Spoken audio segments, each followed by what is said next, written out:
my name is Yichi and I'm currently a student at Vanderbilt University. I'm really passionate about psychology, and today I just wanted to hop on here and talk about some of my favorite psychology books that I think would be cool if you're interested in psychology or you're just curious.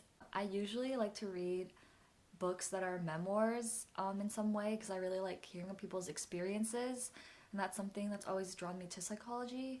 And so the books that I chose in this series all kind of involve the author's personal experiences, either as like a counselor or as somebody who struggles with something in mental health. With that said, let's get started. The first book that I want to recommend is called Emotional Inheritance: A Therapist, Her Patients, and the Legacy of Trauma. This book, as you can probably tell from the title, explores themes across generations and like trauma and events that affect people in future generations, even if they're not aware of it. This book is set up as kind of like case studies from the author's own clinical work as a psychologist, and the way that she approaches therapy is from a psychoanalytic approach, which just means that she analyzes the pasts and the family histories of her clients to kind of figure out what might be troubling them and how they can move on from it. In this book, the author also talks about why she was interested in psychoanalysis and how she kind of got into the profession. And she talks a lot about like immigration and how her personal story affects the way that she views her clients and she views her practice. So the second book that I want to recommend is called The Man Who Couldn't Stop by David Adam. David Adam is a journalist, and therefore his story ties a lot of his own experiences in with the scientific literature. It's very informative about OCD. It talks from like the history of OCD and like how it used to be diagnosed in the past to like case studies around the world, as well as the author's like own narrative of his struggle with OCD. It's a really great book for understanding kind of what OCD is and isn't. For example, when most people think of OCD, they think about like washing your hands a lot or like being excessively clean. And David Adams kind of talks about how that's really not what it is, because specifically for him, his OCD was about catching HIV and AIDS. So he was really scared of anytime he got a scrape or anytime he contacted any blood.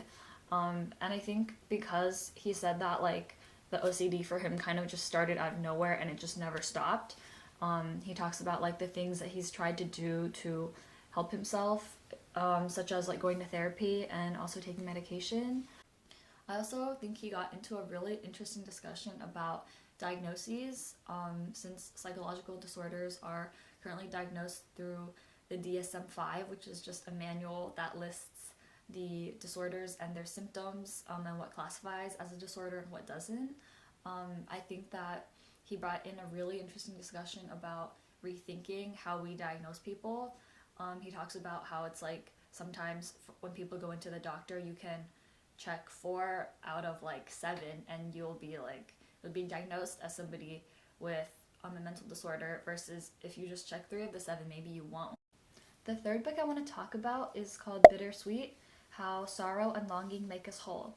It's by Susan Cain, who also authored the book Quiet: The Power of Introverts, and it's really good. I love both of the books, but specifically I think Bittersweet is more of a psychology book, since it studies like the psychology behind why we like sad music and why we're always yearning for something. And I think it's really beautifully written. I actually wrote a lot of notes about it.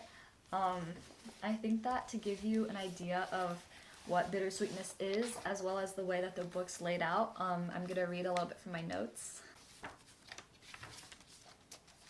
So the book is broken up into 3 parts. The first part is how can we transform pain into creativity, transcendence, and love.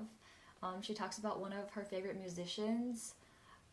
Now his name escaped my mind, but she talks about how it's not that pain equals art, it's that people tend to turn the pain that they don't know what to do with into something creative as an outlet. She writes things such as, longing is the road to belonging.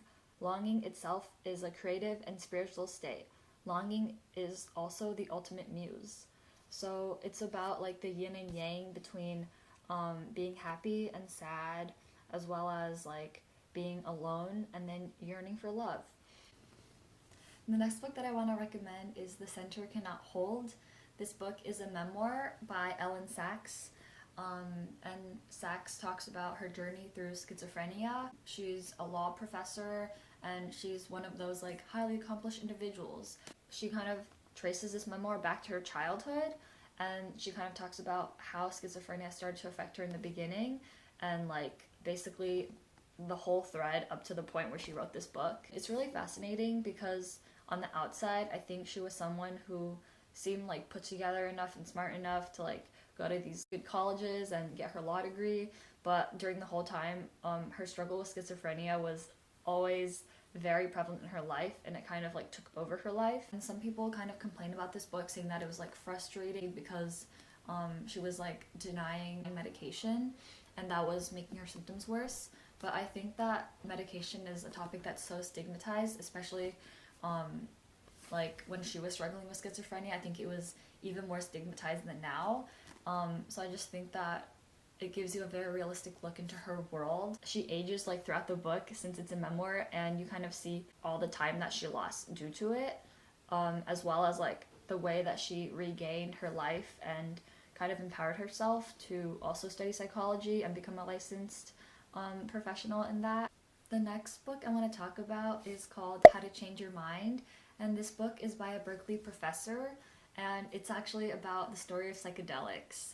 I never thought I would be reading a very serious book about psychedelics. It gives you the history of psychedelics, from like when psychedelic research first started as a really potent psychiatric medication that could have potential uses even though they weren't sure what, to when it became like really taboo because it became associated with the counterculture, and then how right now it's having a renaissance and psychedelic research is being done again.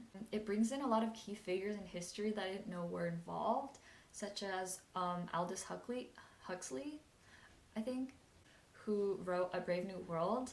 I didn't know that he was one of the main drivers of the movement. That's kind of crazy to me.